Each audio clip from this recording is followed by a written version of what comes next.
It's hard to understand the way that you went out. I bet you're living with a little hint of doubt. Maybe next time when you go to show your hand, you won't cut and run, you'll finally make a stand. 'Cause I know it's true, I'm finally getting to you. We're not through. Yeah, I know it's true, I'm finally getting to you.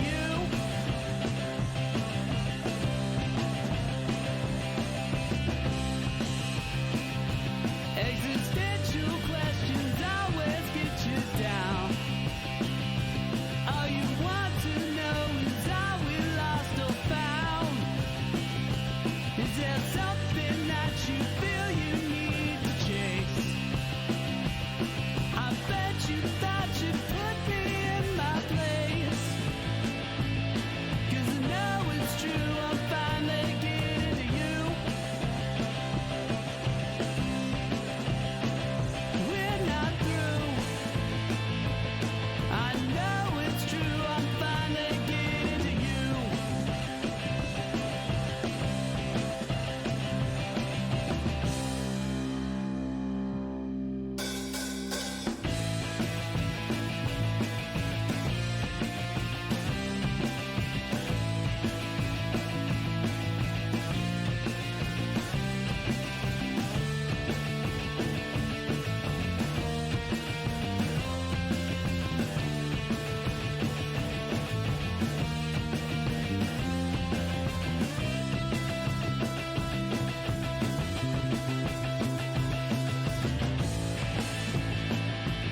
Yeah, I know it's true, I'm finally getting to you. We're not through. Yeah, I know it's true, I'm finally getting to you. You can run, you can hide, but inside, I'm finally getting to you. Yes, it's true. I still love you, but I am getting to you.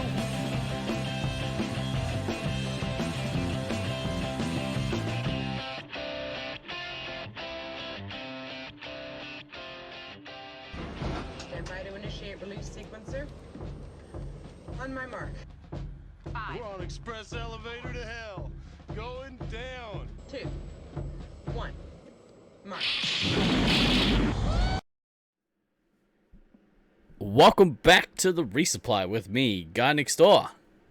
Me, DK. And me, Van. Bringing you your weekly double tap of all things Space Marines and Laserforce. Boy, you guys missed an amazing conversation that we just had now off mic. Did they have weed in them? Brilliant. Hi everyone, hope everyone's having a great evening or morning or whatever time of day it is with you guys. Welcome back to New Zealand. It's been one day since our last Civil Defense warning. Those things are terrifying, dude.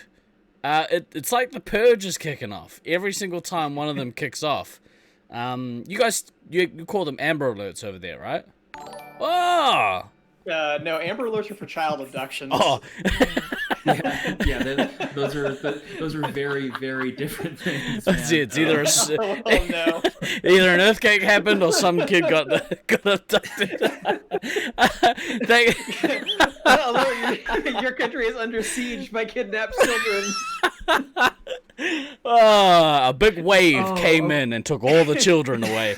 And that's how we Okay, started the show, by let's say mocking the victims of child trafficking. So far we've covered drugs and child abduction this morning. We're on a roll.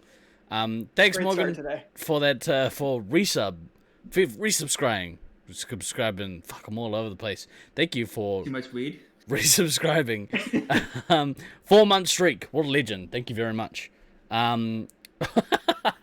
Russ, 90% of Amber Alerts are custody He's disputes. not wrong. He's Yeah, not he is- wrong. It's so sad. He is 100% not wrong. That seems like a misuse of resources. What? In the United States? Misused resources? No. Yeah. So I mean, I've been getting those. I always thought that Amber Alert was just the alert. I just thought they also used them for child abductions.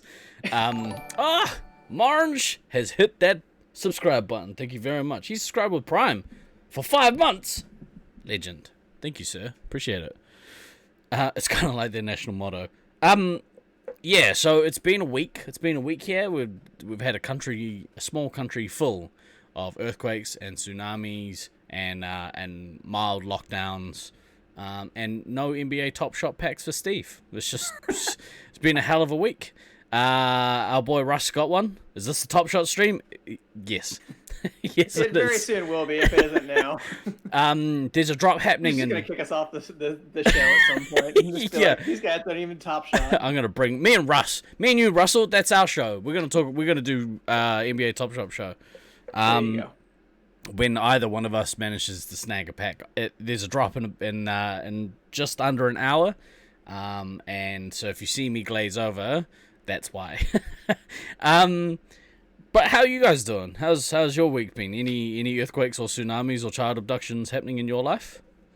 I mean, there were definitely a few Amber Alerts that hit my phone over the last few days because Texas. Wait. the- Hang on, hold that Hang thought. I don't mean Hold that to thought? interrupt, but this one's worth it. Ninja Jack subscribed at tier number 3, which is the top tier, and has been subscribed for 9 months. Thank you very much. Thank you very much, sir. Also, Congratulations, you have a resupply baby now. I mean, which one of us would you want it to look like? That should be a poll. If you want to help out our boy, he is raising funds for the Mental Health Foundation of New Zealand. I believe he has smashed his $2,500 goal and is on the way to 3. So if you want to help out our boy get to $3,000, that would be amazing. Go to that link in the chat, and we'll help him there. Then, Texas, Amber Alerts. Yeah. Do you guys get them on the regular? Yeah. So like No, California. Yes, Texas. no, I mean Russ wasn't wrong when he said in chat that like 90% of them are custody disputes. Yeah. Dead Eyes No Heart Ted Cruz. Oh fuck, man. That's the new state motto. Let's not, because oh my god. Stallion said, Guys. does the Resupply's baby need to be named Amber? I think maybe. Wait, no, that'll end poorly, I think. Maddie, with the sub for 9 months as well. Thank you very much, my friend. You also get a baby. You guys, you get a baby, and you get a baby. We appreciate the support, guys. It's really awesome of you all. We do. Now let's see if I can, continue my train of thought after all the combo breaking. No way. Probably not. No way. So on the bright side, it hasn't fucking snowed here, because so literally it got done snowing. It got done, giant middle fingers of weather, and literally like 24 hours after it was done snowing, it was like 70 degrees. Summertime. Yeah, because North Texas weather is fucking stupid, and it just is. So yeah, so that's been that's been a thing. As far as the rest of my current existence, we'll do Than's mental health update since I'm already talking, and why not? The appointments continue. The digging into things continues. The timeline on my divorce becoming final continues. The timeline on Julie moving This back distraction to is brought to Australia, you by Middle Fingers for Giants is- Co. it's more accelerated at this point. DK. So, that's just one of those things. So there's a lot of stuff kind of going on. There's a lot of chaos in my life right now between work and personal and everything else. But it's not like deep, dark, demented chaos, if that makes sense. It's good. It's manageable, and it's made more manageable, by knowing that I've got extra people to lean on, besides just venting my shit out to my therapist every couple of weeks. So Not that that's not also important. That's right. Oh, that definitely catalyzed a lot of things for sure. Because you've obviously been doing a bit of streaming on your own Twitch channel. Have you found that's been helping? It's definitely been letting it. It's definitely been letting certain things just kind of process in the background. That whole concept of a focused state of relaxation, where you're just you're actively focused on something else, and in my case, it's a Diablo 3 hardcore character that I'm trying to get through the campaign so it can actually do fun things instead of playing the campaign, because god damn does the fucking campaign in Diablo 3 suck the fattest of dicks. No, that would be okay. It sucks the smelliest of dicks. God damn it. Yes, just for anything but adventure mode is boring as fuck in Diablo 3. Well, yes, but because the one hardcore character that I had played in Diablo 3 was literally a decade ago ish, because it was relatively soon after the game came out, I've never cleared the campaign in hardcore. I see. So I have to clear the campaign in hardcore in order to actually play in adventure mode and actually, play the game that I want to play, which is just fucking irritating. I can't do that shit, man. First time I hit a lag lock and get killed after grinding Paragon for like 3 weeks after that, I would just throw my computer out the window. Throw that chair, buddy. Throw that chair. It's cathartic. Yeah, no, it's 100% a different experience that definitely is. My character and gears definitely built a fuck lot different than my normal seasonal characters, where it's just like, spin to win, don't care. Oh, I died, that sucks. Whatever, have 5 billion gold, don't care. And right now I'm like, oh, I'm playing on hard, which for those of you not familiar with Diablo 3 is literally like the second difficulty level, as opposed hard to is like easy. yeah, hard. It goes normal, which is ridiculous, which is just like, what the fuck, to stupid, hard, to master, to expert, and then you start torment 1 through 16. So there's actually 20 difficulty levels, and right now I'm playing on difficulty level 2. And normally I play on difficulty level 10 torments back in the day. This is more or less what I went through with Doom Eternal, because I was playing on the second easiest difficulty, and that shit was really fucking hard for me, real hard. But I've never played Doom before, so I had an excuse. So circling it all back. Yes, I do find that the streaming is helping. It's kind of amusing. Amusing's not quite the right word, but whatever. You guys will deal. To be sitting on stream and be talking to people while trying not to die at the same time. Difficult. And so randomly weird that there's anywhere from usually like 4 to 8 people in watching me and listening to me. It's just like, don't you have people to have better things to do with your time? And the answer apparently is no, and I'm okay with that. It's like, well, have you met quarantine? Yeah, you use the term watch very loosely there, my friend, because whilst I do tune in, I often have you in the background, to chime in periodically, as most of you should. DK, what's been going on in your neck of the woods? I totally haven't been looking at flights to go to Utah for this upcoming event. Definitely have not been doing that. No, sir. So on a scale of not going to unlikely to go, how close are you to buying a ticket? We're at least like a 7 out of 10. We're at 9 Well- p.m., folks. We're heading towards midnight.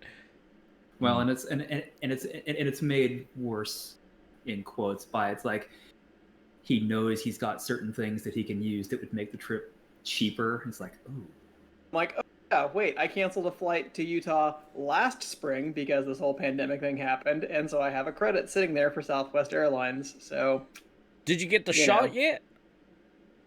no, I'm still looking for an appointment. They keep coming up with new ones every day in California, but trying to get an appointment right now is like pulling teeth. So I have not been able to set one up. My hope would be to at least get the first one if I was going to go, because I might be able to get an appointment as soon as next week. I'm eligible right now. I just don't have an appointment because I haven't been able to get one. Right. Okay, well, give me your appointment, Russ. Dick.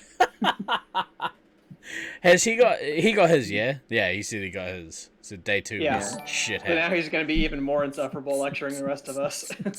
Pretty much. Gladev with the tier 1 sub, subscribe for 6 months. Thank you, my friend. Couldn't do it, Russ. They cracked down. I Um, used the secret links and they kicked me out. It didn't work for me. so I mean, would you? And then there's me who has had no shots because I'm in Texas and I don't qualify for anything, and it's just like, well, But I thought like the elderly were most at risk. So yeah, shouldn't that put you at the top of the list?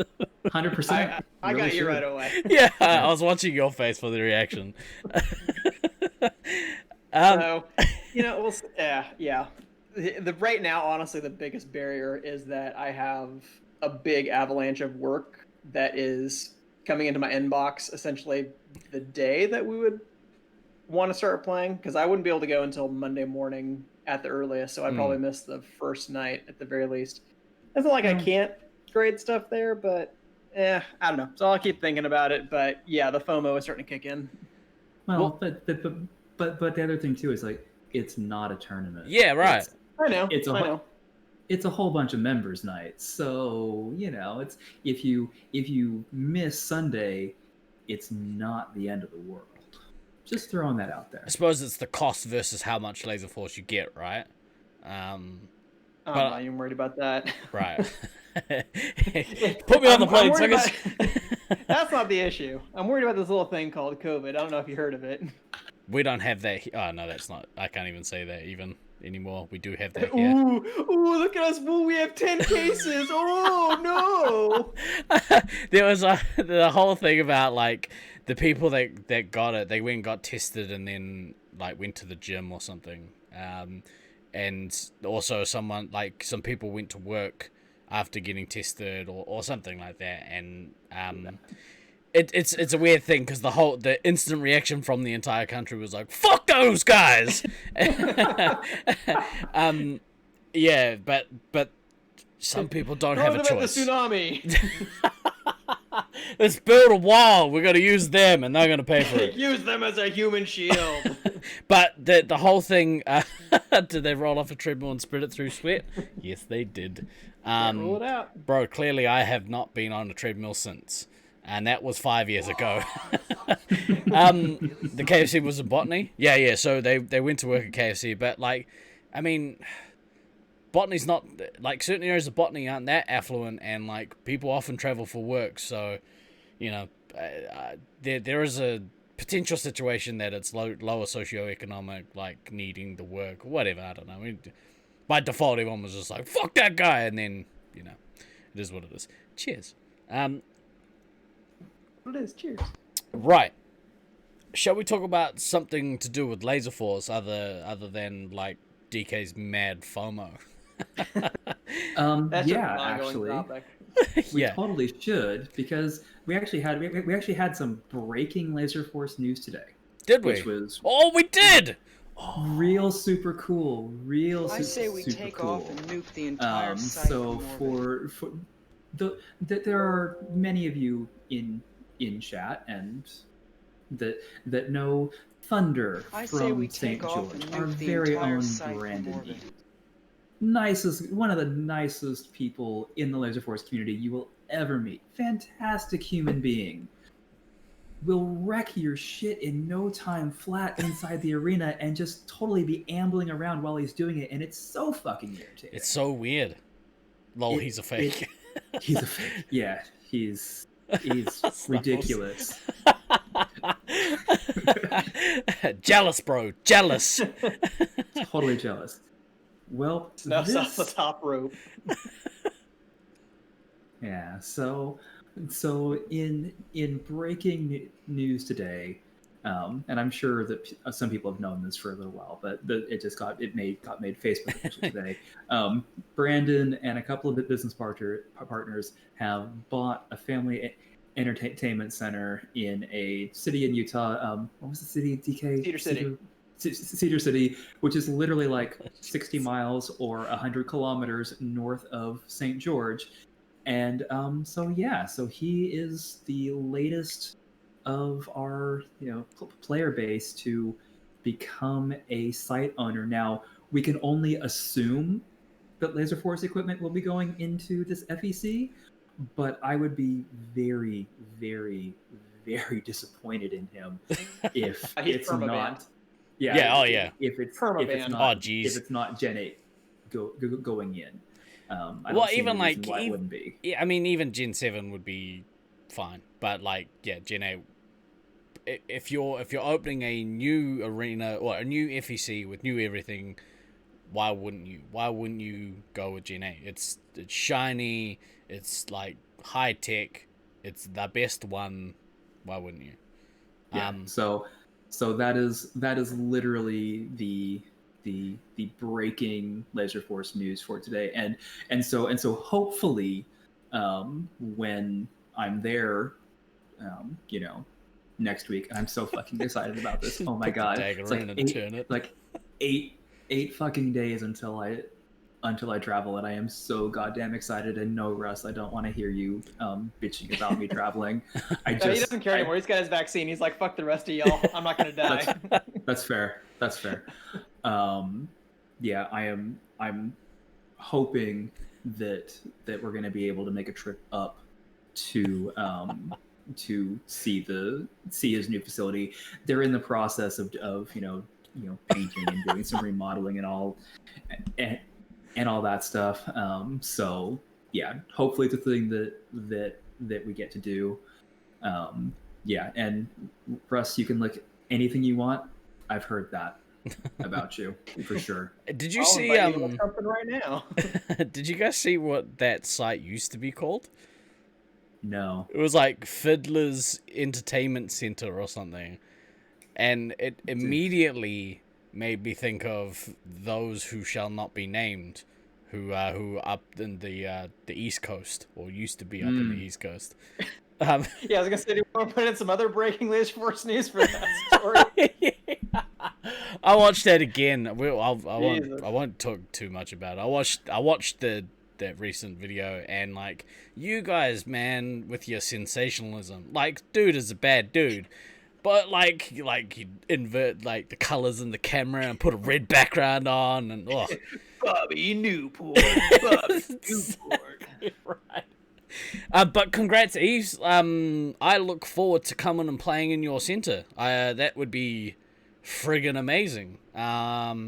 Language. It's a Thunder site. Oh yes, yeah. That's a good point, actually. Like, illegal language penalties will be coming thick and fast. Blimey. St. George already has definitely the most restrictive illegal language addendum of any site, so dang it, it's fine. Yeah, massive congratulations, and hopefully COVID doesn't make things too difficult for you with the opening. Although Utah don't have COVID, right? You saw the Netflix doc? Don't get that. 1G was in your band for life? You're damn right, Snuff. I can't wait. If you do go, then, could you do a either a live stream or a video walkthrough of the place? It'd be amazing if you could do it. Somehow I think I can, manage to do that. Perfect. I feel like I'm at least marginally competent to be able to, Hold a camera. Hold a camera and live stream a broadcast from a laser tag facility. Maybe I might be able to accomplish that. Perfect. Oh, we actually had some breaking news. That's great. It's very great. You heard it for here. the first time in like fucking ever. Yeah. Something happened. Right. We should get him on here again. Yeah, we should get him on here again and have a yarn to him about the opening. Once they open. Yeah. Busy man. Yeah. I don't know if you heard this, but he's kind of a big deal. It's kind of a big deal. hey, Eves, do you want to be on the podcast? Oh, geez, I don't know. I'm kind of a big deal. Right. Let's segue. What were we going to talk about today? Aside from very professional, Steve. Oh, love it, right? Yeah, so today, since we have a not tournament, but some social games coming up in which there will be likely to be some team divisions and stuff happening, and some sites, looking at you, Brisbane, still get to have leagues on a regular basis.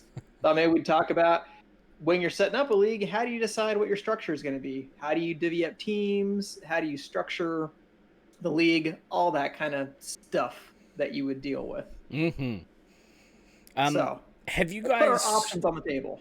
Okay, yeah, let's start there. I was just gonna say, have you guys organized local leagues in the past? You could say that. You could. Yeah. Basically, in Sacramento, originally, I basically did it for a number of years, basically using DK for slave labor a lot of the time. And then after I left, For my future job. yeah, Being whipped by Fan. Exclamation on fans. And then after I left, DK basically took it over as far as all the team breaks and stuff like that for members nights and whatnot. So, and then while I was in Auckland, I did it the entire time I was there too, much to the irritation of a league fair amount of people. No, just the members night teams. I was doing it a fair bit. So right, yeah, okay. Much to the chagrin of certain people, but one or two, whatever. The one or two players that were unhappy about it. They'd be thrilled with how the randomizer breaks things now. My goodness. But the occasional lopsided game. Well, I mean, so in the diehard anti-randomizer view, the randomizer is the worst thing. It always gets it wrong. It's dumb. I love the randomizer, even though sometimes it does me dirty. But that's not what we're going to talk about. We're going to talk about tournament stuff. We did in the last iteration of LTC. I think we ran either 4 or 5 leagues, and so we experimented with a few of these different structures. That was basically what I was pulling on, and then league stuff from way back in the day in Sacramento, and then my knowledge of what Brisbane does to come up with a few different methods for how you can set up what do you want the league teams to be. So method 1, we just have the salary cap. So that's probably the easiest way to do it. And I mean, salary is general. Relative. It can be whatever you want it to be. You can set the levels to however you want to divide them up. You can make the cap whatever it is. But some idea is you have some cap of your team can't consist of more than this many points or this many dollars, whatever you want to say. But within that, pick players that fall within this range of points and stuff like that. It's usually a case of you find the best 1 or 2 players and you give them the highest ranking, and then the lowest tier players, and then you scale everyone in between, right? speaking. Right. Yeah. And I mean, way back in the day in Sacramento, we just used to use 6 levels because, well, there were 6 levels in standard games, so we kind of adopted that into Space Marines. It probably wasn't the best system. There should be probably more than 6 levels. Mm. You know, Brisbane's gone anywhere from 8 to 10 to 12 levels, depending on exactly what's called for at any given time. Some of the times we didn't necessarily do strict leveling in Sacramento, but I'll get more into that in a future kind of method for splitting things. But I guess the pros of this method is primarily that it allows pretty significant freedom and agency for all the players in forming teams. You can kind of collaborate with everybody else, decide if you want to be on a team with people, as long as you meet the various requirements and you fall under a certain bound, then that allows you kind of maximum organizational freedom. It doesn't require a lot of planning from the top, so to speak. Yeah. So, but the one thing that you do run into with any type of salary cap system is how you're determining where people fall in certain level breaks. You know, you can, because if you're doing it on a purely subjective basis, you know, you've got 3 or 4 top players all kind of saying where they think people are. You know, sometimes it's not entirely accurate. But if you try to integrate stats, which, you know, we can do a hell of a lot easier now than we used to be able to, you know, you still kind of run into these things where it's like, well, average wise, these 2 players look very similar on paper, but you know that this player is a better teammate than the other, and so you start having to mess with the really subjective things, The intangibles, right? Yeah, and that's and that starts getting interesting as far as that goes, because, you know, the intangibles are always super subjective, and Lawrence makes a point in chat that, you know, stats are a little bit subjective as well, because, you know, we've kind of decided as a community over time, you know, we started with a certain set of parameters for stats, and that's evolved over the last, you know, 7 years, however fucking long we've been, longer than 7 7 years. is Jesus good. Christ. A while. Closer to 10 at this point, since we started calculating. The first time that we actually used MVP formulas, I know during a tournament, I believe, was the 2011 Nats in Syracuse. Yeah. Right. When Angry Dan still had to enter everything by hand, and he was very grumpy by the end of the week. That is a 100% accurate statement. But again, the only the positive that came out of that was Renzer writing the parser. Renzer writing the parser. And suddenly everything became a little easier to deal with. So there's a couple of things that throw spanners into the works, and it does it regardless of how you try to level people. Is the first is if you're doing it by gut instinct, you run the risk of upsetting some mid to lower tier players who may have a unrealistic point of view of how good they actually are. Filthy plebs. And so it's a hard thing you've got to balance. Okay, do you make the rankings publicly available for people? If you're doing, you know, a sort of system where people are choosing their own teams, you kind of don't really have a choice. So, you know, you could get, but I think people forget that you want to be ranked lower. If you're ranked lower and you're actually a better player than your ranking, chances are your team's going to be stacked. You want to be underrated, not overrated. That's exactly right. And the other thing is, we found this when we had our tournament last year, I want to say. I can't even remember now.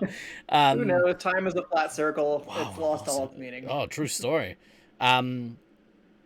yeah, when people, so specifically Stallion was super hard to rank because he hadn't played for 25 years. Slight exaggeration, but not much.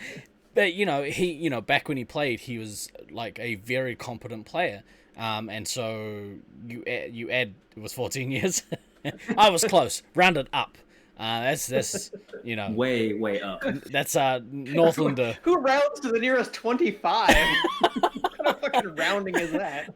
People educated in a Bunnythorpe. That's exactly right. That's exactly Okay. right. Although Your Stallion base 25 systems.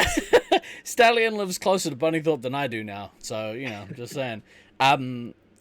Yeah. So it was very hard to rank him, and then obviously you get your players who for some reason play much better in a tournament format than than just general games. So it does throw some spanners in the works. Yes, continue my friend. Yeah. I mean, cons to this system is that because of that, because some players are going to be underrated, because some players are going to have intangibles that contribute more than their level might suggest, it can create some lopsided or uneven teams. And more to that, if you leave it to just sort of the players as a whole to decide what they want the teams to be, to form their teams independently, it potentially runs the risk of leaving some players outside of the pool who may not necessarily have a team that they're naturally going to aggregate to, or it potentially creates kind of a team or more than one team of leftovers, so people who otherwise didn't have a team who just kind of get thrown together at the last minute, may not have chemistry, may not have as high a point value, and probably likely aren't going to do as well in the league. But there's not also always. the potential for that team to be way over the cap too. Yeah, I was on a league team way back in the day, and we actually did call ourselves the Leftovers because it was people who otherwise didn't have a team, and we did pretty decently. I think we got like third or fourth in the league. Nice. #humble brag. Well, it was only out of probably like 5 or 6 teams, so it's really not that great. But Still we didn't get counts. that last. So. 3 from 3, third place, yo, bronze medal. Whoop, whoop. We'll cool. take that. Okay. What's the Anything next one? else on the salary cap? I think that we'll probably, it We can may circle get brought up again. Yeah. Let's go back. So method 2 is the snake draft. So that's where you select whatever number of team captains you want, and whoever has the last pick in the first round of picking, they have the first pick in the second round. So it goes, back and forth like a snake. Similar to if you watched our greatest of all time draft. Right. Basically how they were. Stallion did ask a question, sorry to circle back so soon. Would setting a salary cap floor help in the first instance? It can, but again, it depends on who you have available. Yeah. Because if your leftovers are made up of people who otherwise wouldn't make the salary floor, it's like, well, either that team doesn't get created and those people don't play, or they end up below it. So it can help, but it's one of those things that because there's not an unlimited pool of players, and you don't want to shut people out, Exactly. it can be difficult to manage. You want to the goal should be to if it's, I mean, even maybe to a Nats at a lesser extent, but the goal should be to get as many people playing as possible. Yeah, and I would say for all these methods, ideally you want to know who your pool of players for the league is ahead of time, because that makes it much easier to scale. All right, well, what levels are we working with versus we have some kind of objective standard? Because I mean, back in the dark ages in Sacramento, all the levels just used to be based on whatever your average in Space Marines 5 was, which we all know is not a good measure of how good a player is. Just based on their average. Yeah, so there were some broken teams that were formed that way, and oftentimes you didn't know you'd have available. And the other broken thing was if you'd never played a league before, you were automatically ranked as a 1. And there were definitely some players who came in who should not have been 1s when they came in, because they were otherwise very experienced players. They just had never played a league before. Right. We had that in Brisbane when Leach was a rookie. I mean, dude had been playing Space Marines for over 10 years, but he never played a Nationals, and he came in and he dominated. Well, no, I gotta use dominated. He dominated. He was great. I mean, you guys are pretty good in that tournament, so I would say dominated is a fine verb to use. That was fun. I mean, he picked up Rookie of the Year, so that did we come was fourth? a pretty good result. Yes, you did. Yeah, we did Stupid because we couldn't quite get over the American. The Filthy Americans. the bait and scythe combo. Pretty much. But Yeah. really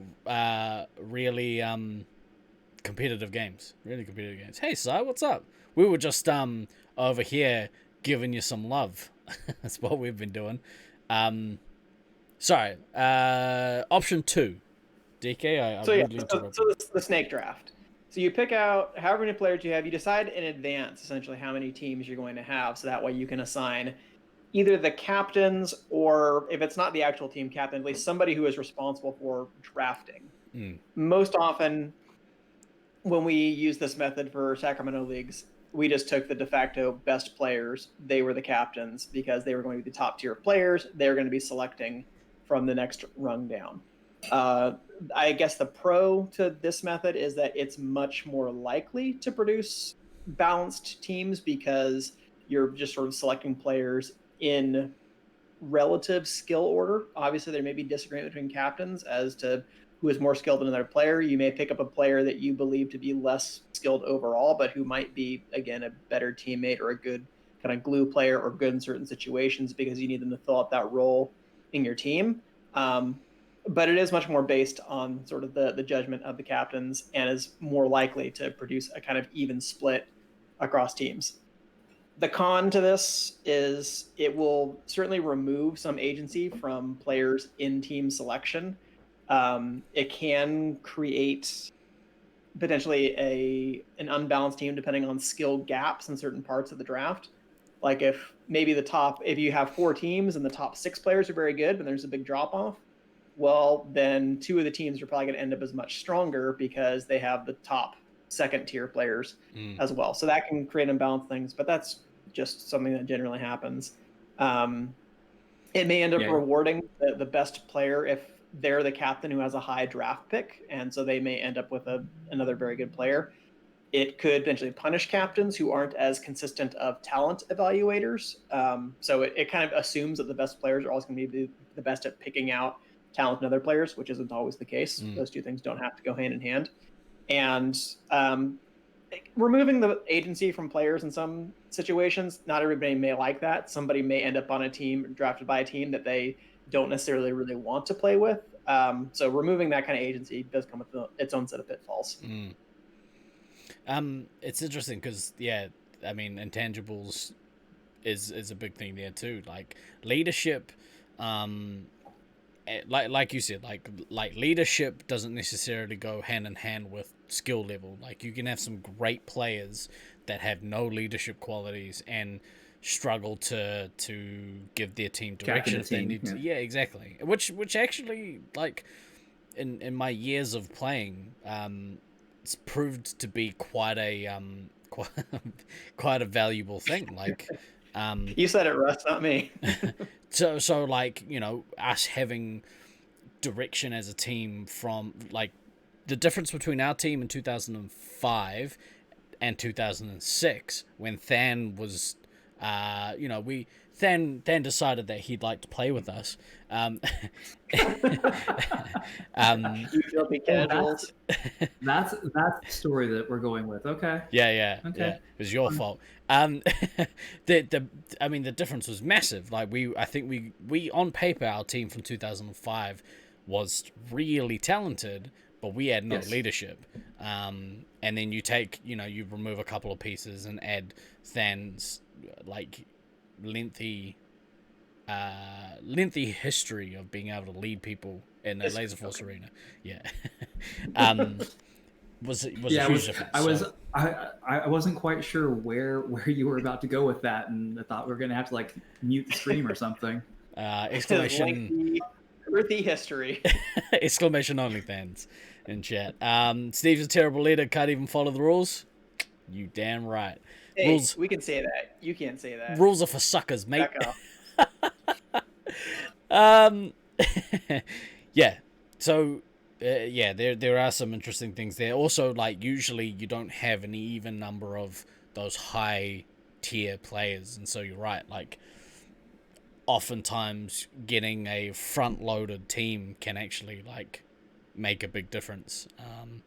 But it's supposed to even out on the way around, but it generally doesn't. So, yeah. When it does though, it's really glorious. It really, really is. So. Yeah, right on.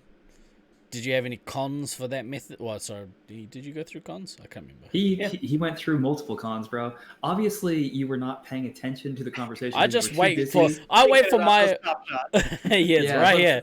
It's we're about 15 minutes away, folks. But I only worry about when it's my time to talk, and then I say a thing, and then I tune off again.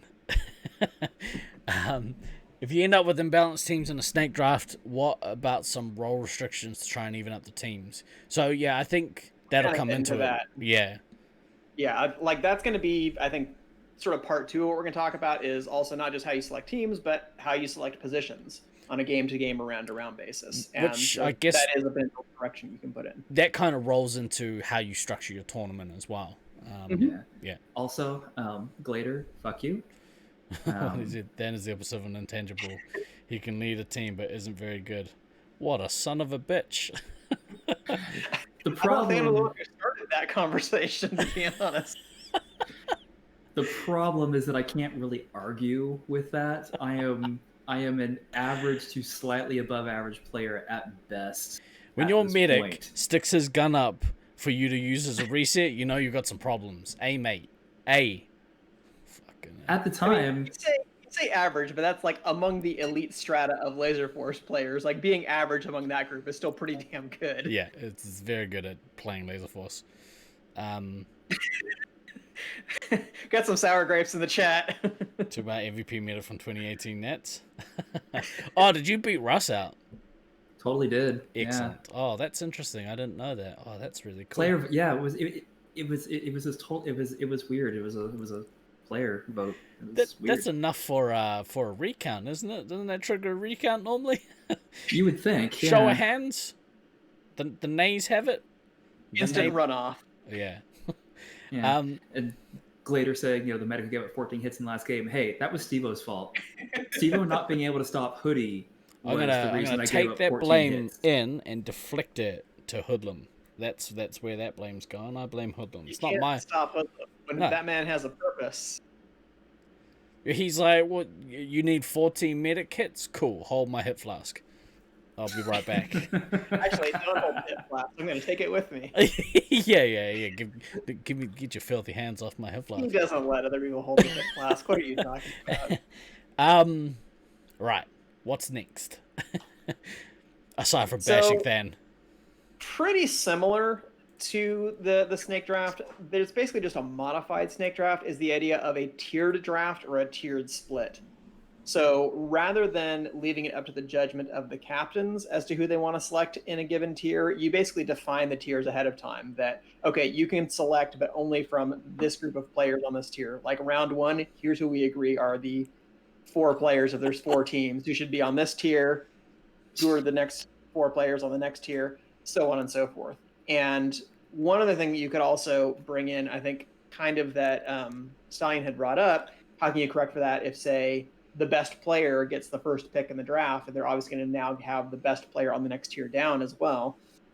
You could say, okay, well, maybe the best player or the best 2 players, they get the last picks in the first round. So that way it's the captain's always going to be good, but the least good of the captains get the top draft picks that way. And it's already set in advance as to who is going to be on different tiers. That, again, you have to determine ahead of time who is supposed to be on what tier.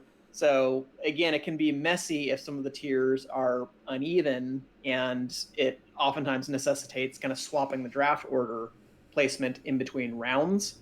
Like maybe you would say, okay, well, since there's a split down the middle in this tier, like obviously if these 2 players are less good than these other 2 players, the 2 better players should go to whatever the weakest teams thus far are on paper. So there's more judgment calls that are required in that kind of thing. But I guess that's true of all these systems. Yeah, I mean that was basically the system that we did in one of the Detroit random draws with Cup of Destiny for certain positions, but we broke people into the top tier, mid tier, bottom tier. top tier was basically six captains. That was easy enough, and then you pulled 3 mid tier and 2 bottom tier people from the cups, and I mean that actually ended up being amazingly balanced. But I think a lot of that was because one, we actually did a really good job of breaking the tiers in that tournament, and then you had the additional randomizer of Cup of Destiny, which I know we're going to get to, so I'll leave that for the moment. Mm-hmm. That was And I will say that in general, when it was left to me running member nights, this is more or less how I would organize teams. In that case, I would only have like 2 teams per game that I'd have to worry about, right? But you just take, okay, from the list of people who are going to play the next game, who are the best 2 players? Okay, split them up. Who are the next 2 best players? Who is the the better of those 2? We'll put them with the weaker of the first 2, and then just kind of go back and forth and just kind of determine if you're only kind of comparing players who are of similar talent. Sometimes it's easier to make those kind of edge case judgments versus where is this person on an absolute 10-point scale. It's just like, okay, this player is roughly as good as this player. This player is roughly as good as this player. They're probably in a similar tier. Though that is in general how I prefer to evaluate people. Not just for laser tag, but for a lot of sports generally. Like, okay, these players are of relatively comparable talent, so they're probably on the same tier. Maybe this player is better in some situations, this player is better in others, but overall. So I think the drawback to this system is that you really need to know all of the players and how they kind of rank in amongst everyone else, right? So yeah, this is why it kind of works for a local league if you have somebody or a group of players you can trust to do these evaluations. For a Nats tournament or something where you have people from all different sites, it's pretty unlikely to work. Yeah, and because there's things like people's familiarity with the maze, because home side advantage is a thing. It's definitely a thing. Yeah, and how people rank compared to that, because that was the other thing that kind of threw a spanner in the works with Stallion was not only has he not played for 50 years, but he also rounding up again. but he also hasn't played in Auckland, and it's hard to and he hadn't played with most of the people that were playing, so you don't even need to know the players with LF stats now work for Triple Threat except Stallion. Yeah, exactly right. Man, it's not my strong suit. I'm a mathematical genius. Because I mean, I definitely did use LF stats when I would be in doubt about whether or not players did belong in the same tier, and oftentimes I would then go to LF stats to try to either, I guess, confirm or challenge my judgment in those kinds of cases. And in some cases, I did have to sort of reevaluate. Actually, no, this player is higher than I thought they should have been, or lower than I thought they should have been. They're more comparable to this player versus that player. And that's where I don't know. All I can really go off of is people's feedback and saying that they thought that I generally did an okay job splitting teams. So yeah. I suppose that's where like having a group of people like a committee helps when it comes to that sort of thing, because you can kind of committees are fascist. We're all tyrannical overlords. We don't give any voice to the players. Fucking secret No. society. No. Benevolent dictatorship. Boom. Get it right. It's a benevolent dictatorship. At least that's how I always ran Sacramento and Auckland. This is not a dictatorship. It's not a chairocracy, folks. It's a chairtatorship. I make the chair decisions. So yeah, it I think it comes back to the thing that Aleph Stats can't do or struggles with doing is if it's a Nats, how do these players compared to these players in their home arena, right? Like that's the stuff you can't really measure. Exactly. Of stats gives you a good indication, but how do you criticize LF stats? Last 2 posts from Maniac. LF stats is trash, though. How dare you criticize LF stats? Cocaine's a hell of a drug. Those are definitely Russ's 2 opposing personalities coming out at like a moment's notice. Let us say no, you. Maniac. Okay, job splitting teams is actually high praise because otherwise you would be Pilloried. Pilloried. Pilloried. It's a word. It Yeah, is a- yeah, it- yeah. it She is- was it married is a to word. Bill, right? Pilloried Clinton. That was her. No. All right, that's been our show for this week. I'll see you later, everybody. Hey, look, there can't always be winners. That's the problem, Steve-O. They very seldom are. I don't know. I bet at like 50%.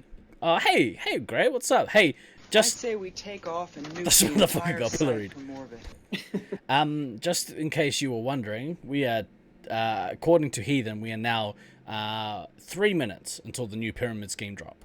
Just in case anyone was wondering. You feel like Steve was ripping off the Bring It On movie? Your feeling is right on point there, Shawnee. Right on point. 2 minutes and 28 seconds. And how dare you? It's a Ponzi scheme, not a pyramid scheme. No wonder I don't get any cards. I'm like 30 seconds behind the rest of the world. This is bullshit. Stupid time dilated Yeah. New Zealand. We're supposed to be ahead, everyone. Daylight saving. Fucking bullshit. Right. What do we have? What's next? So next, and you can certainly speak to this, Steve, if you're not too distracted by your card openings. Yeah. Yeah, the 3-person team Yes. arrangement, where maybe you don't have enough to split full teams across, but if you have, say, 21 players, something like that, you could make 7 3-person teams. Yeah. I'm not distracted at all. This is time clock heading over there. Yeah. So I really like the system. Not for a Nats necessarily, but for regional tournament where you don't have a lot of players to choose from. If you had like 15 players or whatever, the benefits to doing it this way is you get to play with a bunch of different people, and that's one of the, I wouldn't say complaints, but like it's one thing that a lot of people maybe share the same kind of feeling about is when you go to Nats and you get to catch up with all these people that you've had friendships with for 75 years Ages. or whatever. For sure. So you never get a chance to play with them. And so if you're in a tournament where the teams are constantly changing, getting paired up with people you don't normally get an opportunity to play with is pretty sweet. The drawback is some of the games you are going to get absolutely smashed because that's just kind of how that works out. But it's a really fun social way of playing. I really liked it. It was really, really fun. Yeah, it's definitely a method that I'm interested in, having a mini tournament or something on it, just to kind of get that experience, because I mean there are people within the community that I don't think I've ever actually played on a team with ever, Right. despite having known them for 10, 15, 50 years. And that kind of sucks. Yeah. Because there's definitely, you're friends with these people. You would like to play some games with them, but it just doesn't really, work out that well. So so this kind of this 3-person mesh where you're basically forced to rotate through everybody sounds fairly intriguing. And at its core, like Laserforce is about playing laser tag with your friends, sort of. Generally, With your friends and your frenemies. But yeah, it's so many frenemies. no. How many could somebody? Oh, I'm gonna get a pack. Fucker, yeah. That's great news. Yay for Steve. We'll just roll right into that stream after this one. I'm tempted. I am tempted. Although I am number 54,500 in the queue out of 61,000, so it's gonna take some time. Another 6.1 quake hit off the North Island coast. Whereabouts? Oh, 14k. Fuck yeah, Gray. Whereabouts? Feel Even? it yet, Steve? You feel a rumbling? No, I just thought I had to go to the bathroom. One does not preclude the other. An earthquake made my shit in my bed. Off the North Island coast. Right. Okay. Fucking hell. Lots of things are off the North Island coast. Yeah, like America. Japan is off the North Island coast of New Zealand. Yeah, pick a direction. Pretty much the rest of the world is off the North Island coast. You know what's off the North Island coast? The South Island. Eventually, yeah. Okay. So yeah, I really like this format. I reckon that if you get a chance to play this format, you absolutely should. It's kind of we kind of, it was like we did it as like a salary tournament. So you know, you have X thousand to pick from, you know, to build your team with. You built your team and then you paired up with another team. It's fairly simple. The actual scheduling of the tournament gets a lot more tricky. I'd have to speak to Greg about the you know, the stuff that we learned from running the last one. But yeah, it's a pretty good way to get to play Laserforce with your friends. Yeah, from an administrative standpoint, the teams of 3 and that scheduling is it is the most admin intensive. Yeah. Now, you know, I'm sure that, you know, you can write simple software programs to do that for you. But in this case, Stallion makes a point in chat that the schedule was hard because there was no downtime. And that's one of those things that, from a scheduling standpoint, at any sort of event or tournament, always is problematic. Is how much downtime you're able to get, but that's a whole separate conversation, I think. So from certain other of these options that we've gone through are much more administratively simple. This one is administratively more difficult, and you can really ramp up the difficulty if you start throwing in the positional restrictions onto it, which just leads to you know, potential challenges with trying to, you know, keep everything straight. And not because people are stupid, but because there's just a lot going on. And if you write one thing down wrong, oops, now suddenly you've got a challenge. Yeah, and also, yeah, it doesn't help if the other guy who's supposed to be helping with the admin stuff fucks up, because, you know, then you get punished. Yay! But, you know, we're gonna segue now off the coast off the North Island. Where are we gonna go next, DK? Oh no, here it goes! No, fuck. Brilliant. Okay. I hope you enjoyed that little show, well, people. if you didn't know, California is off the North Island. So It is. there you go. Yeah, It's you guys are got hit partial hard. to an earthquake or two. Or 2. Maybe 3. Now and again. Okay, so beyond that, there are probably more methods for splitting teams, but those are certainly the main ones that I can think of. So it's just a question of, do you want to leave it more free-for-all for the players to organize within certain strictures, or do you want to rely on captains' selections and things like that? yeah, I agree, Stallion. But moving on to position splitting. So once you have the teams in place, how do you want to run the positions during the league? So option 1, easiest, is just do free-for-all selection. You can play whatever position you want. You organize whatever you think the best lineup for your team is and go from there. Way back in the day in Sacramento, when we were doing old leagues, this was always how we operated. So part of this is that this method may work best in salary cap leagues because you can then select people for specific roles. Okay, well, look, we spent a lot of our cap space, so to speak, on our 3 hits, and now maybe we look for who's the best available ammo player or resupply player, somebody who can really solidify the back line of the team, but isn't necessarily too expensive points wise because they're judged to be not as highly ranked of a player, something like that. So you can select for specific roles in that way.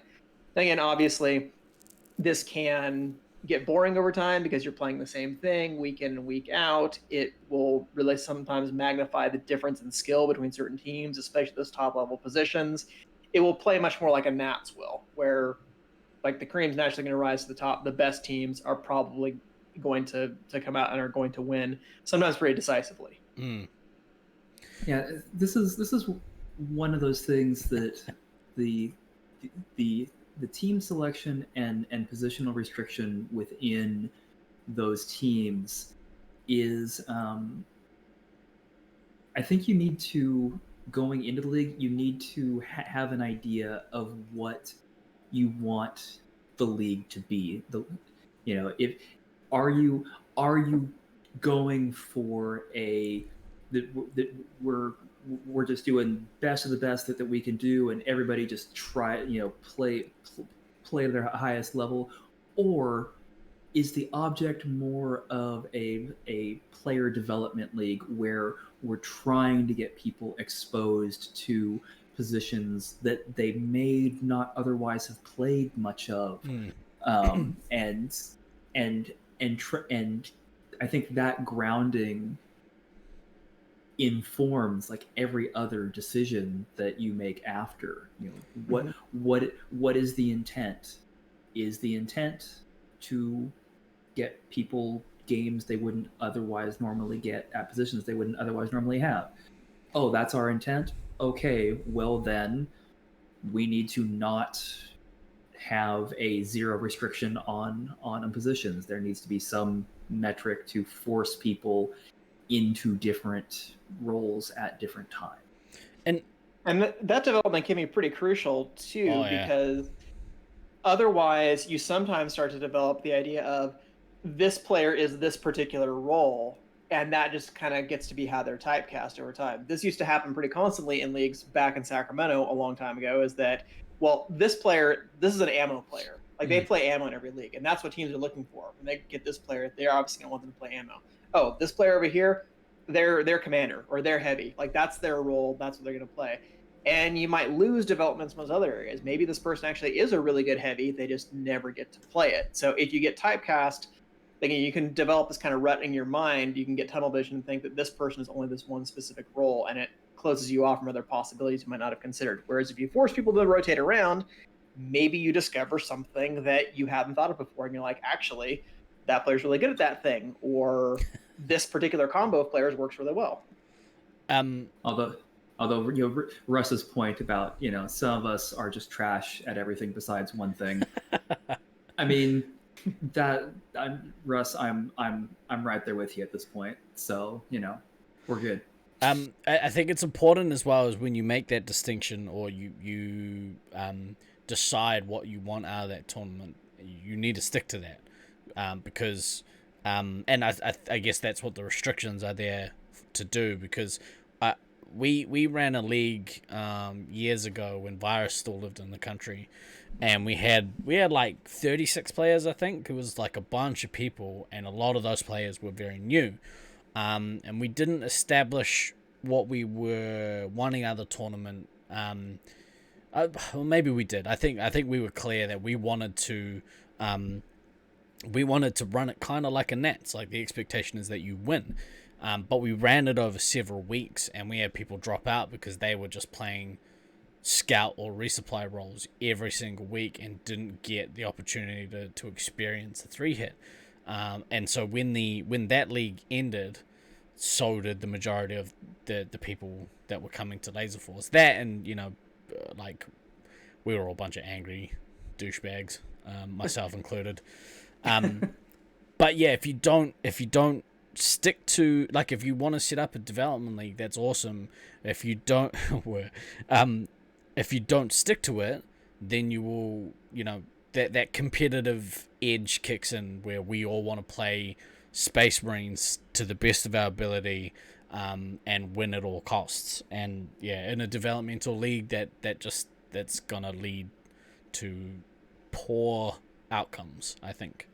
And we did lose players because of that, because they're just like, I've been typecast as being a scout and an afterthought, and I don't get to play other things, and I'm not allowed to explore my potential. So yeah, those are pitfalls you need to be aware of, because not everybody's looking to, can we just play at the absolute highest level all the time? Like, that's what Nats is for, certainly, but you don't necessarily need that week after week after week in League. Unless But you run a... As I stress to people, there's a reason that Brisbane are considered the best, because they get tested in fire constantly. Yeah. Yeah, if you've got I suppose it's about setting a culture, right? Like, if you have enough people that will buy into the culture that you're setting, as is the case with Brisbane, their culture is, we play hard out Space Marines every week. Deal with that shit. That's just how things are, I suppose. Which is not always a good way to kind of run things. But I guess the flip side of that is like a rotation type thing, right? Yeah, so that would be the next way of doing things. Excellent segue, Thank you. Mr. Co-host. Thank you. I guess these segues are probably better if we don't mention explicitly their segues. Fuck but you know it. What? Fuck everybody. I like all good podcasters do. We like to give ourselves mad pats on the back. Yeah, I see a big text graphic pop up that just says segue. Maybe I'll When we do that. transition. I'll hotkey that. Yeah. and Oh, just like... so you'll do hydrate bot, but segue text. That's too much. Excuse me, Your Majesty. No, I was saying would do it. What talk about? Oh, okay. Okay. All right. I'd like a DK ad read for MeUndies. If MeUndies We can arrange that. If MeUndies wants to come on as a sponsor, I would do the show in MeUndies. Cheers. All right. Self-love So, is important while wearing the Andes. Yeah. Okay. on that right. note, rotational leagues. A few different ways that you can do this. Usually, you do some kind of rotation between rounds. Like if you're going to play multiple rounds of a league, you either rotate through all 5/6 positions. If you play scout twice, Can someone time Russ out, or please? you're banned. You ban. I mean, I could, but I'm not going to. So. Or you do the simplified positional rotation, which is 3-hit scout resupply split on that side. Obviously, I got the idea. I don't know if I can originally credit it to Night Owl for running a Nats way back in the day of doing a full rotation tournament.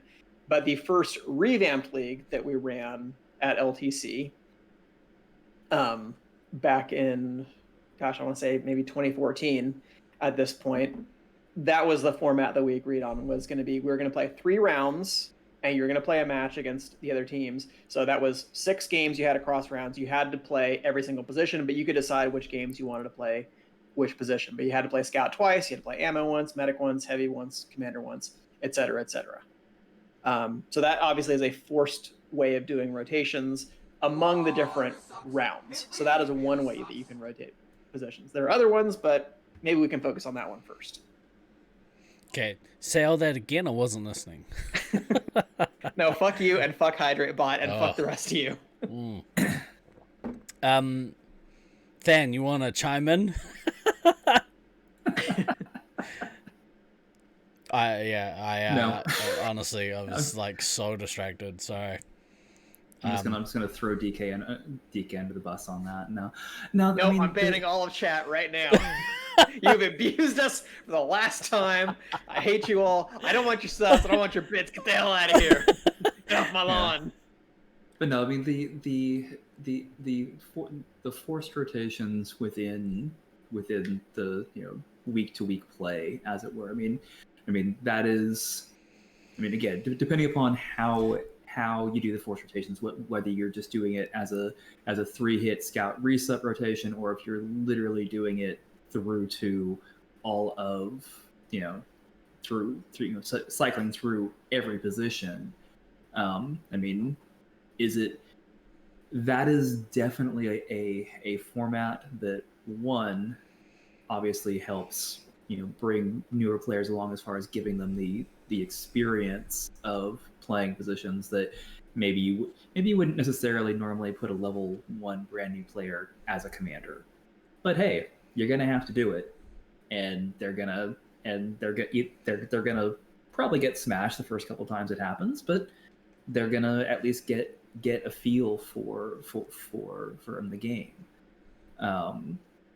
You know, it's one of those things. Sometimes you just kind of have to take the abuse. But the other thing, you know, in context of when Night Owl did it for the Nats that he did it for, is at that level, it genuinely shows you potentially who the best overall teams and players are. Absolutely shows you yeah. the worst as well. Because we spent a good week getting our asses kicked in that rotational tournament. It was horrible. It was actually, it was awful. Like, from a gameplay perspective, I'm surprised that I continue to play Laserforce, because I'd only been playing 6 months at that point, and my Nats experience was getting smashed by Australians all week, and then watching them tear each other to shreds outside of the maze. What a magical time it was. Oh, it was horrific, dude. But, you know, keep coming back. Sounds like a stand away for you. It's everyone's Nats experience. Oof. Well, not everyone's. there are gradations of that. It was, yeah, it was rough. Like, when you have your best player, having to, like, they were great in one role and shit at everything else, and they're your best player. Like, it was such a grind of a week. Yep. But that, I think, also kind of gets to just the age-old debate about who is the most complete player, or which is the most complete team. It's the what they used to call, I guess, the fox and the hedgehog. That was the problem I was looking at, right? The fox is a generalist, does a lot of things decently, but isn't a specialist in one thing. The hedgehog does one thing, but does it incredibly well, right? Rolls into a ball and just defends.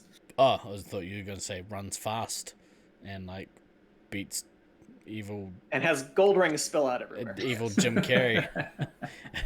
Right, so, yeah, like in that example, right, famously, like the Oakley squad, very good at switching between positions and able to run a lot of different lineups, versus, you know, Brisbane, like was just mentioning, Rusty's not great until he plays a tournament as medic. I mean, yeah. He obviously, might actually be keen Rusty to is do the it. best. He has proved it continuously over the years, specifically because he can smash everybody as a commander, and that is where he's most valuable. Everybody knows that. But there are debates about... yeah, but there are debates, though, about who is the most complete player. Right. And that might be a different selection. And again, it depends on what you mean by best in that given spot. Obviously, yeah, if you're picking first on an all-time draft, I think all three of us agreed we'd still take Rusty first. Even if you don't put him a commander, Dan. Well, you know, I like to totally fuck with the expected what a waste meta as far as that goes. What a waste. What a waste. Man, I had Prophet Commander. Fuck you guys. It would have been fine. Still a good choice. It would have been fine. The other thing with, if you're going to say that you have multiple rounds and you have to divide up your positions across rounds, you also can run into a situation in kind of later rounds, maybe not necessarily the first one, of thinking, well, how are we going to maximize our lineup, because we already know what the other teams have done? Like, oh, Rusty's already played his commander game. Do we want to tinker our lineup for the next game to see if maybe we can pull off a win in this game or this match, so that way, you know, we can maximize our advantage at some future point? So you're not just strategizing about what are our best lineups on the team, but what are our best lineups specifically against the opponent. So it gets into a lot of strategizing at different levels about how you're going to attack different scenarios. Otherwise known as, it gets a lot more admin heavy. Well, I mean, that brings in a whole... Tracking what the positions are, yeah. Yeah, it's a whole... But not just that, but it's a whole new different skill set of being able to strategize against different combinations. Like, if you could master that, you would kill in a you know, rotation tournament. We fucked up the rotation in 2003, and Trips got busted to medic for a round. That was fucking awful. Oof. Well, you know, you guys were doing so well otherwise, so Right. clearly that was. But that that's was the very thing. It needed took like a punishment. terrible situation and made it so much worse. Yeah, it was pretty rough. But yeah, if you can, and I know that Brisbane have some amazing strategists too, because they, you know, fucking totem pole us in 06. And that came out of having a sit down strategy session. How are we gonna beat these guys because our normal style of gameplay isn't working? Which, you know, And then idiots just kept running the fuck into it. this Not fucking, you, nobody Steve-O. cares what the resupply has to say. Oh, not me. Oh yeah, no, preach then, preach. God, Sam and Soul just would not stop feeding them fucking points. I don't know what you mean. Trips These is going to stuff there. assholes. Fuck. Um, Anyway, Otherwise flashbacks. known as Venom 1.0. Pretty much, but worse.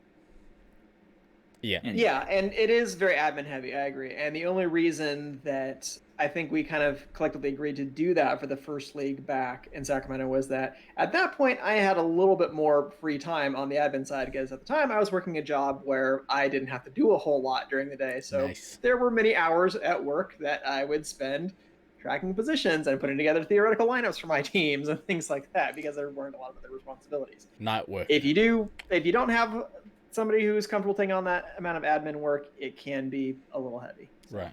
that's the drawback. Yeah, I suppose as you make it more variables mean more admin work, I suppose, when it boils down Sure. to it. And also 100% accurate. more strategizing. So it depends if that's the kind of thing you like, because I know there were some players who played that league who really didn't like that particular element of it, of having to worry about, okay, well, what is my lineup versus what's my lineup versus this team? And that can create some pretty unbalanced games overall, that it's like, okay, well, this team played their best players as 3 hits in round 1, but then when it rolls around in round 3, this other team is going to have their best players as 3 hit. So it might have been a smash one way versus the other. So it depends if you're willing to accept that as part of the bargain, or if what you're really looking for is balanced games overall. Segue. Wait, before you segue, it was such a good one too. That we had, so that's kind of why I like the 3-a-side format, because we had a hint, a soupçon of like having to strategize depending on the lineup you were about to play next. And whilst we didn't know what positions they were going to play, you know, you would still be able to strategize somewhat as to who the lineup was, because we the other thing I forgot to mention is in that tournament you were either going to be your 3 in the team were either going to be the attacking threesome the attacking Blimey. three Whoa. positions, or the resupply. And so depending on which 3 were which, you could sort of strategize against the other lineup, which was kind of cool. Like that was like baby's first strategizing, because it wasn't as intense as looking at a full rotation and being like, right, okay, so they've already played this, and this. You knew they were going to be one of specifically 3 roles. Against your team, G&D, it was has he played his non-3 hits for the day yet? Yeah, that's kind of the same with you guys. It was has King played his 3 hits? Yeah. Oh, hey Tucker, what's up? London has always just thrown ourselves at it until it works. But it very seldom works, so I'm not sure. Soviet that's method of problem solving. What do you got next? So if you're looking more for a game-to-game balance, Segue.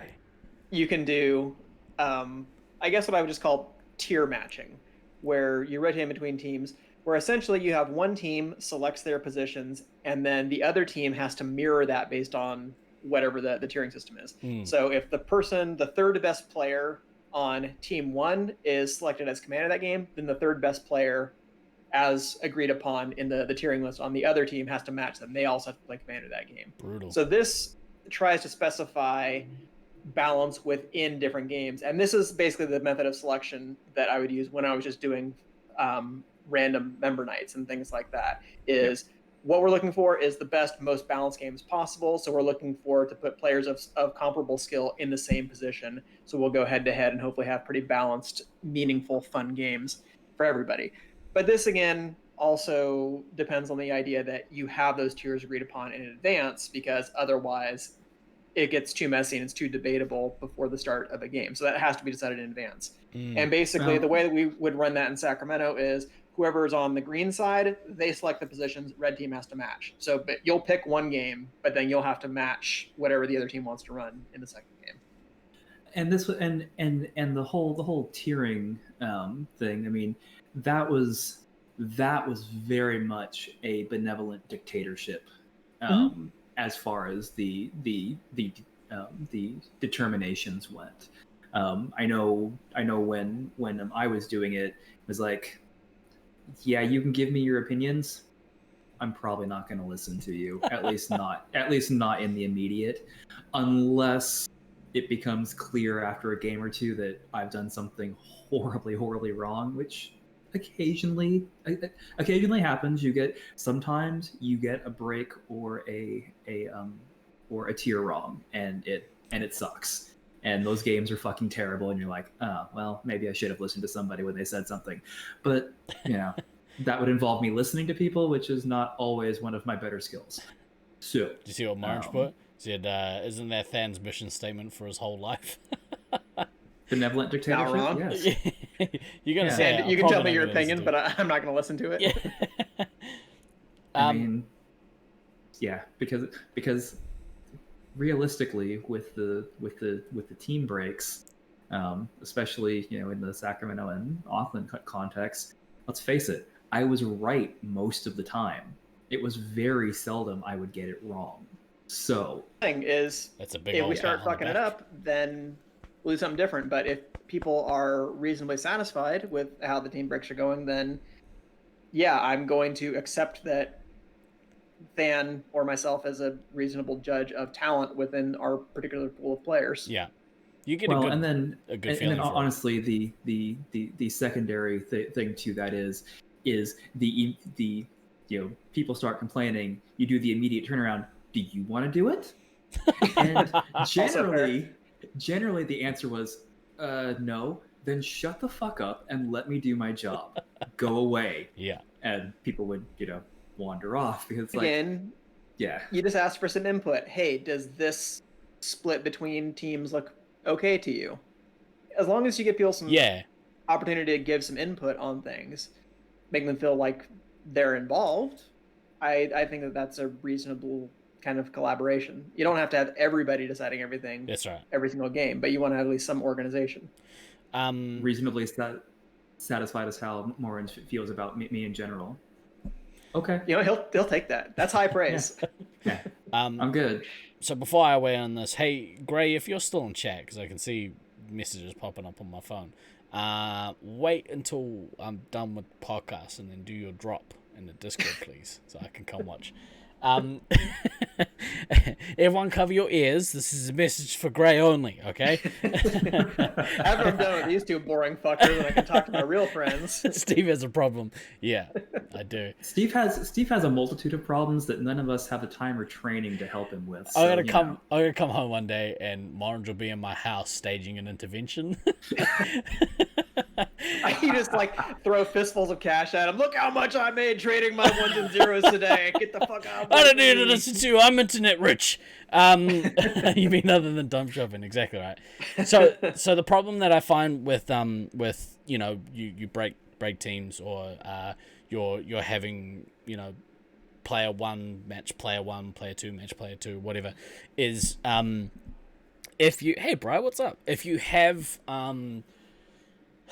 there are often times where once you get past maybe the top two players, the discrepancy between the next four is it varies quite a bit. So matching, if you have player 3 is playing commander and therefore player 3 on the other team is playing commander as well, their two skill levels can be like that, you know. It's the same drawback that I mentioned when we're talking about splitting tiers. It's like, okay, Yeah. well, these might be the next 4 best players, but that doesn't mean they're necessarily all on the same level. It's That's just right. they're closer to each other than they are to people above or below them. That's exactly right. All his Top Shot's money funnels into Dump Shop. It's a vicice cycle. That Yeah, assumes that's- that I can easily take my money out of Top Shot, which I can't. So it stays in there. It's a fugazi. It's a fugazi. I have mega theoretical books. Yeah, so I think that's the biggest problem with that system. That's the one that we ran into quite a bit. And what we started doing actually is if we, because sometimes you would have the Commander Heavy combo wouldn't match the Commander Heavy combo on the other side, and so you would have, okay, well in that case we're going to have player 1 who's playing Commander will play player 1 on the other team who's playing Heavy.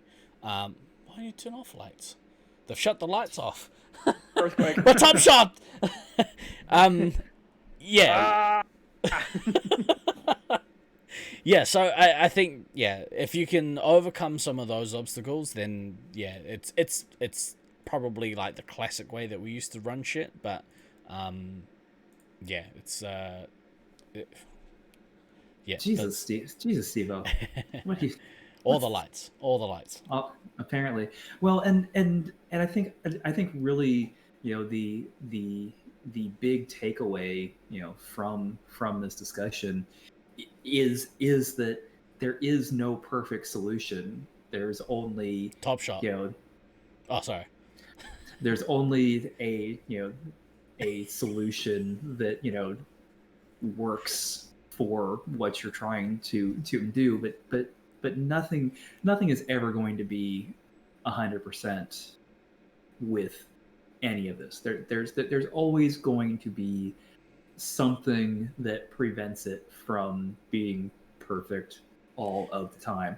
Really, the best that you can hope for with, you know, it, assuming that your goal is, you know, fair and balanced games. Let's say that's the stated goal in whatever that looks like. Just going for fair balanced games. If you're running 70 to 80% of your games are good, balanced, relatively evenish games, then I think you're doing well. You're always going to have this kind of 20% out there that something is just gonna go fucking wrong, and it's gonna be. And it doesn't always mean that the teams are messed up. It could just be, look, this team made a great move, or this team made a really stupid move at a very critical, inopportune time somewhere during the game. But that's why you have these competitions, right? What do you mean my ammo died out 90 seconds into the game? Are you fucking kidding me? I did that to my team like a couple of weeks back when we got to play. I felt real shit about it because we were playing really well, and made the mistake that I get real shitty at everyone else for, which was not getting lives when I should have. Good morning, Gary Breen. Thanks for joining us. Heathen, you said something in the chat. You said the good thing about Zone is that you have none of these problems. Could you elaborate on that? That intrigues me. How do you not have... It's just balancing among positions. I mean, you'd still have the tiering and Surely. splitting teams question, but you don't have to worry about positions. Yeah, right. But I guess, right? What are you talking? I don't understand your question. Are you talking? What are you talking about? Oh, right. We were talking about Laserforce and Space Marines things. The best game in the world. The best type of laser tag That game I'm in the world. Gravitating ever more toward going to Utah as we continue this conversation because the FOMO is Oh increasing. Yeah. The podcast is working its magic on DK as it often does. I fucking hate you guys. Also, I love you guys. Yeah, I hate you. I want to I come love see you you in guys, person. but I fucking hate you too. I mean, that's pretty much how I feel after every show with you guys. I hate you both and love you both at the same time. That's legit. I would expect nothing less. Stallion and asked more. in chat, he said, well, not us, he said, you have to have unbalanced games sometimes because that gives you practice to cope with being smashed by Brisbane. We have, we have set teams in the past in preparation for Nats where we've stacked the other side, or we've done things like you split your team, you split your resupply and your attacking squad, have them play each other. But yeah, it's sometimes you need to get your ass kicked to learn some shit. 2-minute rant on that, because that will also kind of go to when we talk about the matchmaker. When I would have some players complain about that in Sacramento, that look, the matchmaker's giving us these really weird splits, really don't like it, it's making the games very unusual. I would sometimes make the case, I'm like, guys, if we don't make the games unusual in some way, sometime, you're not going to grow as a player. Balanced games are great in terms of fun on a week-to-week basis.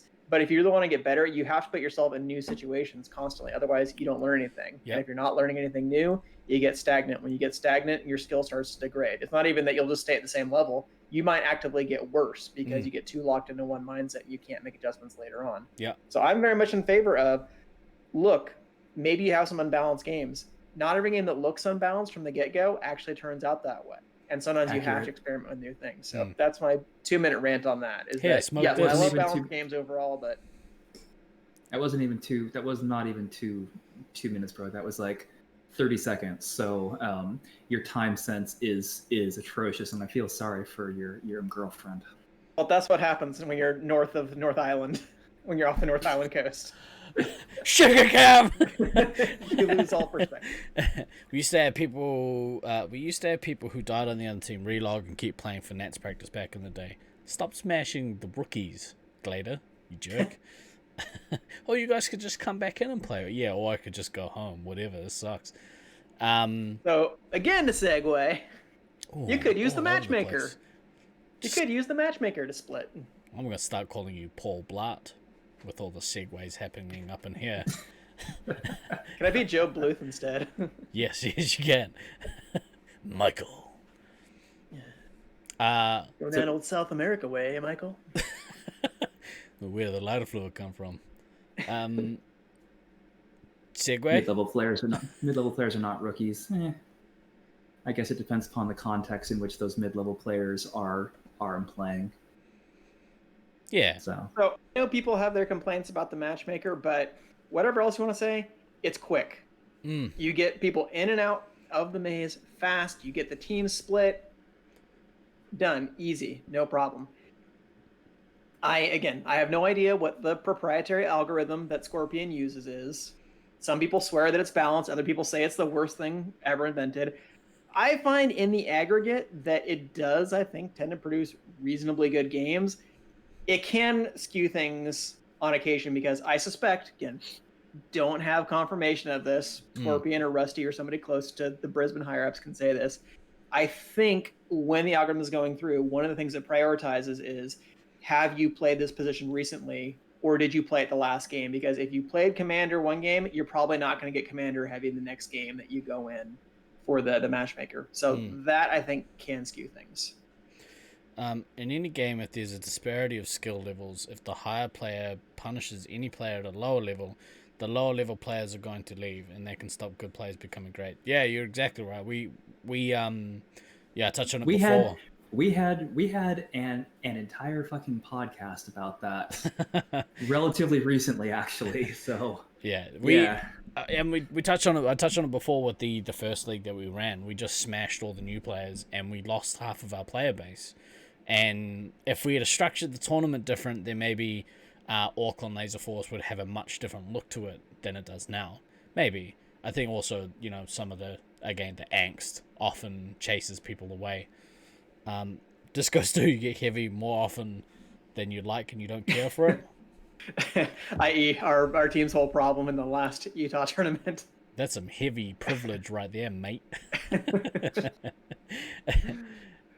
We got some fairly dog shit lineups. Auckland is the worst for that. Okay. Just putting it out there. You're talking out your ass, mate. You have the frame of reference of one site, and it's not the case. We have things pretty good here in Auckland. Do you even Detroit, bro? Yeah, I don't want to name names, but I don't want to name the names, but Detroit. You said it, Back not me me. up on that, Stu. Just saying defending that action against mid-level because they're not noobs is a moot point because it's still disheartening. Yeah, I mean, getting your ass kicked is disheartening regardless, dude. Yeah, it fucking sucks. People would kind of make that case back when we'd have a lot of member nights and stuff like that. They're like, why are you playing like half your games or more at Resup, DK? And I'm like, well, again, because I want to give other people a chance to play the other positions. Yeah. We know among the player pool that we had, yeah, I'm one of the better 3 hits that we have, but I want to give other people a chance to do that. It's not fun, Venom, just to smash people game after game after game. It's not fun for them. I'll say that. Do you guys want to become famous? Oh, I so want to become famous. Fuck Hold on, let me click this link real quick. Guys, okay. Oh, I've hit the wrong thing. Oh, I banned them on accident. Oh, what a shame. Damn it. Yeah. So close. I was almost going to be famous, but... you ruined it for us, DK. You ruined it for us. Time to finally give up on this podcasting business. Exactly right. I'm moving past you suckers. Where's that link? Yeah, I think the randomizer is good. I think it's good. Yeah. It's not perfect. I think it's good. It gives some really shitty games sometimes, but for the most part, like the games are fairly even. I find that when you have, say you have like one newer player, we have like one player who's been coming quite a bit, but he's certainly the newest player out of all of us, and usually the newer players take time to get better. That's just how things work. So, you know, anytime that he's on a team, it does usually put him with the highest skill player, and that can, and then it'll put him as, you know, a 3-hit or whatever. And it's good for getting his level of play up, but it can be frustrating. You know, yeah, I guess like that falls on us as being able to manage our frustrations, and like I really struggle from time to time to do that, and then it ends up being very poor for. It's not a good look. No, it's frustrating in the moment, but in the long term, it can be very valuable. Oh yeah. I guess this is how people describe parenting, right? It's frustrating in the moment, but it's very rewarding long term. But sometimes you just gotta clean shit off the wall. It's just how parenting works. It is. Yeah. The resupply is scarier as an attacking ammo than a heavy, in your opinion? I don't attack as an ammo. What are you talking about? I assume you're talking about me, unless you're talking about one of these two. Yeah, you're talking about 2-time All-Star ammo. You know, just, you know, humble brag. Now, if you notice these trophies behind me. But these trophies? Tetris level rage control? It's exactly right. That's how I am at lasers, but without an audience, so it's not good. Like, and I'd like to take this moment to apologize to anyone that might have hurt feelings from the last couple of members' nights that we played. Okay, you've just heard it here first. Steve has apologized to the entire Laserforce community. I mean, I'm just a blanket apology for this week. So if I do something that offends you, let's say over the next 3 weeks, I'm covered. Yeah. So, okay. I think that was pretty. Do you have any more? There's one more. There's one more. Oh, yeah. And of course, yeah, the best method, the true randomizer, i.e., the Cup of Destiny. Yeah! Which is basically low-tech. I like this version because it involves an element of gambling, and I like me some gambling. What do you mean we get to draw things from a cup? Oh, let's go. Yeah, there is definitely something to the visceral reaction that you get when you have your cup of destiny and you shake it up and not yet, Gray. And you put it and you're like, okay, draw out, and just that moment where you realize, oh, well, this is going either this is going to really suck, or okay, this could work out. So does this work a couple of ways? You do it with either players or it's like I think the only way that I'm really familiar with is drawing 4 positions in a draft or whatever, right? Well, Oh no, I mean, no. So drawing You positions can in do a game. this. Yeah, you can do this at an individual game level. You could do it matching across tiers. It's basically just a way of randomly assigning positions. So you could put, 6 chits in the Cup of Destiny, 1 for each of the positions, or you could put in 12, where you mix in both positions and colors, and you fully randomize everything. That's So a you lot have of chits. so you have a chit that says Green Scout, you have one that says Red Commander, so on and so forth. Obviously, that doesn't work if you're keeping set teams throughout the entire league, but maybe then you just have the 6, 1 for each position. So that's what you can do. So that the true randomizer, either by using an official Cup of Destiny or by using some sort of heretic website that somebody puts together. Yeah, The old so hat it's of destiny. yeah, and that's and honestly, yeah, I mean, there is definitely something to like. Oh, you pick out, and you're like, oh yeah, I got Commander, sweet. Or you're getting down to there's 2 people left, and like it's your top tier and your bottom tier, and what's left? You've got heavy, or you've got medic, and you're like, oof, okay, well, here we go. And you kind of do the oh fuck. And Yeah, the more in the open you do it for maximum drama, the better it is, in my opinion. oh yeah, So, no, for sure. If someone for sure. who is good with creating websites or whatever could I just had an idea. So what you do is you because the randomizer is boring at the moment, right? Because the randomizer essentially does the same thing, just with it kind of uses an algorithm. But if you can have it so Right, that you not a randomizer, it's a matchmaker. matchmaker, if you can have a true randomizer with like I don't know, like a bingo thing, right? And all the balls are like fun, and everyone's got their own ball, and it rolls out, and it puts like into something visually cool. Someone should make that, please. Do it. Set it up like a slot machine and play graphic on the scoreboard. Exactly right. More gambling. That's what we want. Gambling. Yeah,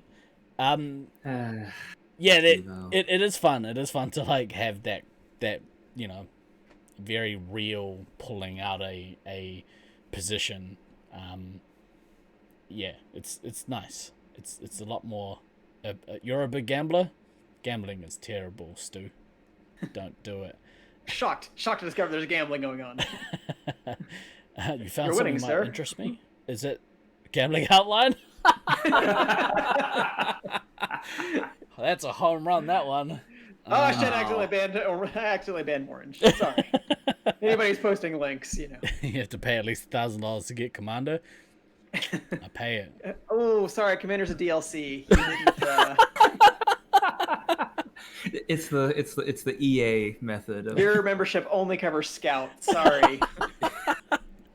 This is the worst loot crate ever. you have to subscribe at tier 3 to get that. So.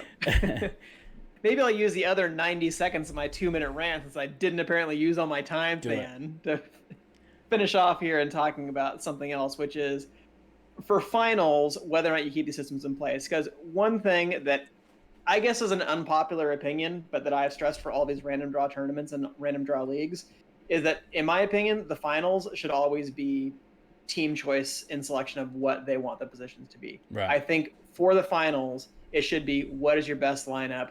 Who is the best team? Let's see people play at the highest level, and the best win. The idea of having a grand final where it's Cup of Destiny and one team might draw super great positions, the other one draws not very good positions, I'm not personally a fan of that. I think that finals should be a pure contest of skill, but that's my opinion. Again, it doesn't seem to have held when other random draw tournaments have been held in the past. They like to stick to drawing or otherwise. That's the fairest way to do it, though. At the end. Like if you're gonna have a full tournament of random draw, you might have drawn amazingly to get to the finals and then get fucked by RNGesus at the end. Like it kind of, I don't know. It's consistent, in a sense, right? Yeah. And I guess it kind of comes down to investment and stuff too. Like I'm always gonna put more stock, just mentally, in a tournament where it's the players are going at each other at the highest level possible, and we're playing the best teams that we can possibly assemble. That ultimately has more meaning, whatever you're going to ascribe to this game that we play for funsies anyway. That we spend thousands of dollars to go do and then play for funsies with nothing else on the line, versus a random draw. It's just like, oh yeah, maybe we'll draw good positions, maybe not, but we had fun, whatever. You also got to turn off, drop the controller during the finals as well, because otherwise people get mad. It was funny, like we in Detroit Nationals, when the draw was getting drawn, and we did it with Cup of Destiny, and we had 2 pools, and like the chances of it happening is I don't know the chance of it happening, but basically it split all of the East Coast teams into one pool that play each other all the time, and then all of the other teams, basically like Auckland, Brisbane, and then the West Coast teams, I think, were all in one pool, and so people ended up just playing against the teams they normally play against, which was kind of a shame. A little wonky, but yeah, it was okay overall. Yeah, but you learn from that. Like, the good thing about playing these formats is you learn the things that go really well and the things that really don't. At least we did have that round where you played the people in the other pool, though. Yeah. That, I think, was actually kind of fun. I think it just happened to work out that the particular way that those pools were drawn ended up in a highly unlikely skew of, hey, look, Detroit A and B and Syracuse and SAC A and B are all in the same pool. Yeah. Very weird. I don't remember who was in our pool. It was us. Your pool Brisbane, was you, Brisbane, Loveland, St. George, and other Loveland. Brisbane, Loveland, St. George. The other Loveland team. There's 2 Loveland teams. Yeah, so both of those were in your pool. Yeah.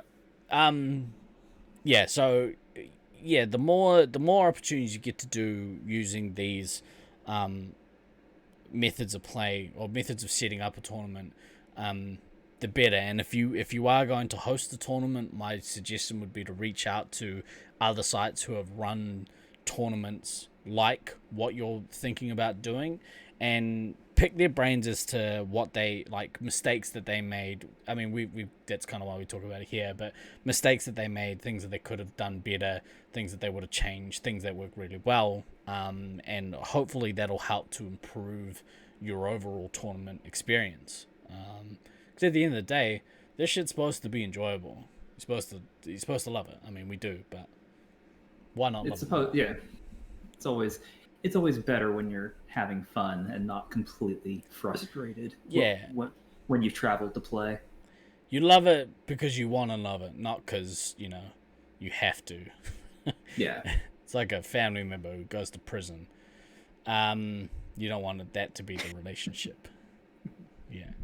On that note, okay. did you guys have anything else? No, I can't think of a better way to close than that. Yeah, no, I got nope. I got no topper on that. So no, I'm over here I just think we're good. Kicking Moral goals. of the story, ladies and gentlemen, Space Marines is like a family member who went to prison, apparently. No, you don't want it to be like a family member who went to prison. That's a bad way to have it. There's people that you have to love, not you don't want to love. You know what I'm saying? Also, in case you were wondering, milk is a gateway drug, folks. You want to steer well clear of any milk or dairy products. Right, because milk leads to cookies and cookies lead to weed. That's exactly right. Yeah. Bake the cookies, don't let the cookies bake you. That's my new life motto, dude. On that note, I've been Guy Next Door. DK! And I've been Fan. I love your tech issues. Love them. Always remember to backtrack, kids. We will see you tomorrow for D&D. Come hang out. Later. Peace. Where's the button? There's the button.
There's places I wanna go.